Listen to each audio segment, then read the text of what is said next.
Good evening, Livio, Regano with tonight's weather. A cloudy and deliciously breezy ocean trade wind pattern is now upon us.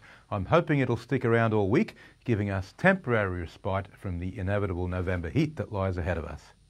Lots of rain overnight on the Castlereagh coast. Davidson Creek had 77 millimetres, 62 mils for Tully. Innisfail Central Mill picked up 41 mils.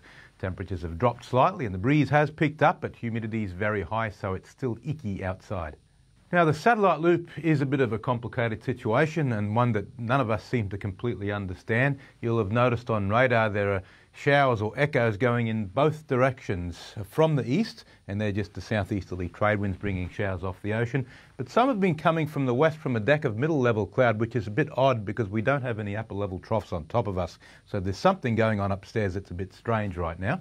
Today's chart, what you can see is a high pressure system that's growing in size and it's extending a ridge of southeasterlies right up and down the coast. They've reached Cooktown now, so the whole east coast now has cooled down slightly, although as we've seen it's still quite humid. Inland the storms are basically regressing to where that central Australian trough is. On tomorrow's chart it'll be much the same. The storms will be right out west, just a few little light showers along the coast and quite breezy, and again average to below average temperatures. On the outlook chart we start to see the migration of the next trough. It'll take a long time before it reaches eastern Queensland, probably Friday or into the weekend. And now the latest from the Weather Bureau. The boating forecast for Cairns waters: southeasterly winds reaching up to 25 knots tomorrow and a 2-metre swell. Then we're settling back to 15 to 20 knots for Thursday, a tiny bit lighter still on Friday. 2 high tides tomorrow, one in the morning and a second one in the late evening, both of similar size and quite large, owing to the new moon coming up this Friday. The North Tropical Coast and Tablelands, more showers tomorrow with Cairns reaching 31 degrees. Atherton, a lovely 26, 29 for Innisfail and Mareeba 30.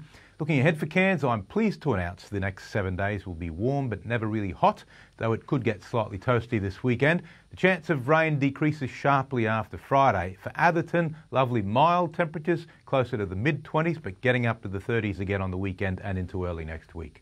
October 2021 was around 2 to 4 degrees warmer than average for eastern Queensland, as I said yesterday. Sounds like a lot, but it's not that much more than the average temperature rise since 1970, as shown on this graphic from Monash University. So perhaps what we saw last month was just the new average.